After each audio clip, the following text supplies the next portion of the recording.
नमस्कार भक्तों, आपका स्वागत है धार्मिक यादें चैनल पर।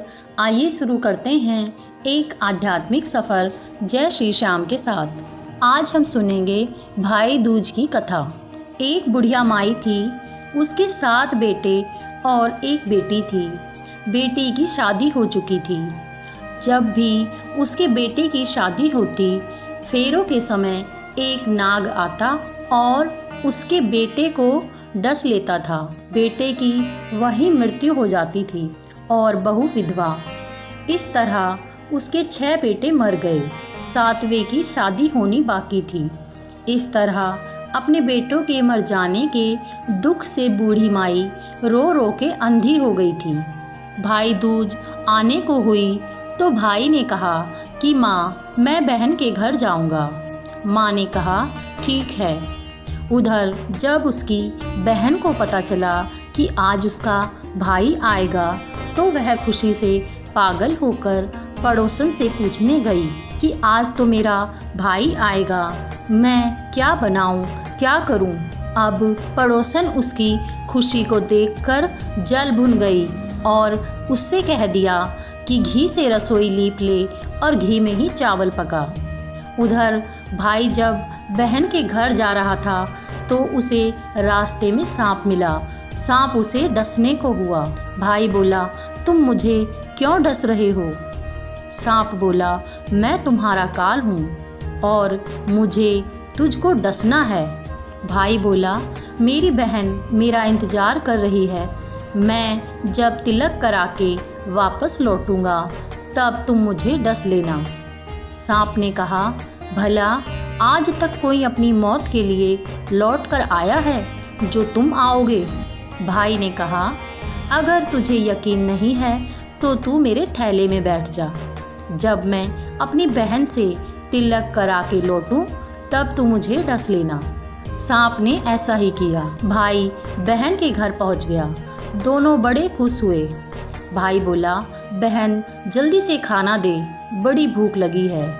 अब बहन क्या करे, ना तो रसोई सूखी और ना ही चावल पके। भाई ने पूछा, बहन इतनी देर क्यों लग रही है, आज तू ऐसा क्या बना रही है? तब बहन ने बताया कि भाई मैंने तो ऐसे ऐसे किया, ना ही तो रसोई सूखी और ना ही चावल पके। अब उसका भाई बोला, पगली, कहीं घी में भी चावल पकते हैं और घी से भी कोई रसोई लीपता है? गोबर से रसोई लीप और दूध में चावल पका। अब उसकी बहन ने ऐसा ही किया। खाना खा के भाई को बहुत जोर की नींद आने लगी। इतने में बहन के बच्चे आ गए। बोले, मामा हमारे लिए क्या लाए हो? भाई बोला, मैं तो। इतने में बच्चों ने वह थैला ले लिया जिसमें सांप था। जैसे ही उसे खोला, उसमें से हीरे का हार निकला। बहन ने कहा, भैया तूने बताया नहीं, तू मेरे लिए इतना सुंदर हार लाया है। अब भाई बोला कि तुझे पसंद है तो तू ले ले। अगले दिन भाई बोला कि अब मुझे घर जाना है, मेरे लिए रास्ते के लिए कुछ बना दे। उसकी बहन चक्की में आटा पीसने लगी। आटे के साथ चक्की में सांप पिस गया और उसे पता नहीं चला। उसने उस आटे के लड्डू बना दिए और कपड़े में बांध कर दे दिए। जब वह चला गया तो उसे सांप पीसने का पता चला। भाई की प्यारी बहन अपने बच्चों को पालने में ही सोता छोड़कर भाई की राह चल दी। रास्ते भर लोगों से पूछती है कि किसी ने मेरा भाई देखा है, किसी ने मेरा भाई देखा है। तब एक ने बताया कि कोई लेटा तो है पेड़ के नीचे, देख ले वही तो नहीं।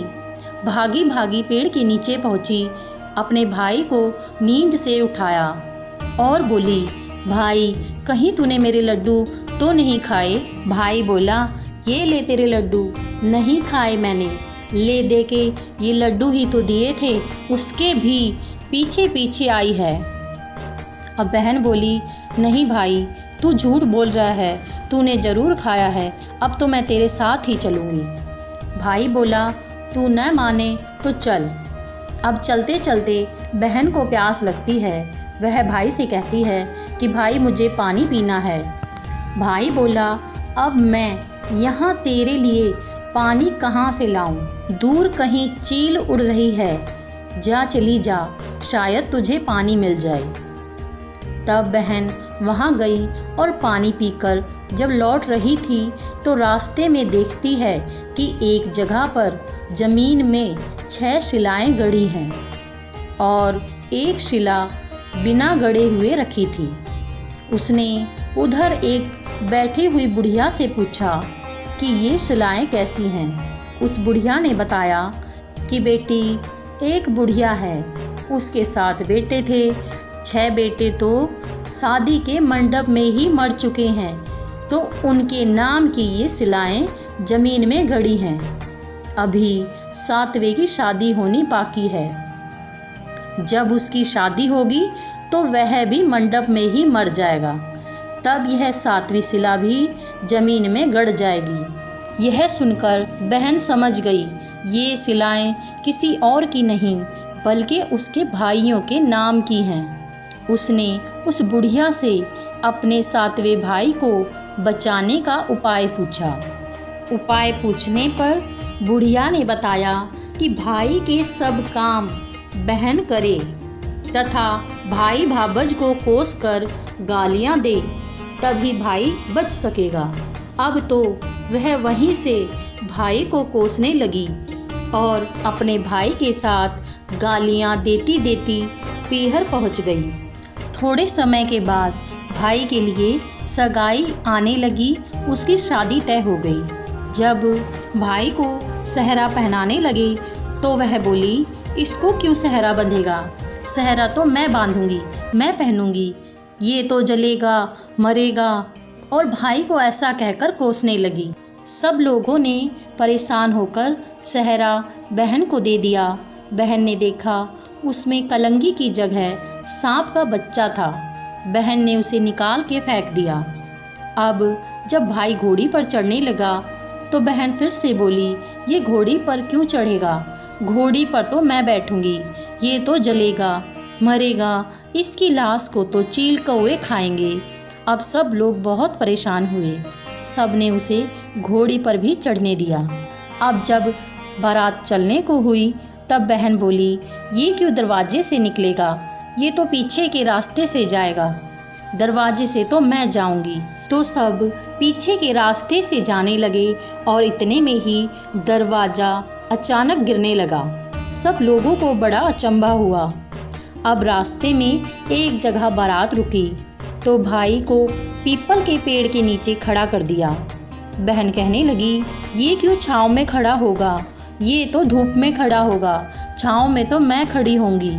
और जैसे ही बारात पीपल के पेड़ से थोड़ी दूरी पर जाती है वैसे ही पेड़ गिरने लगा।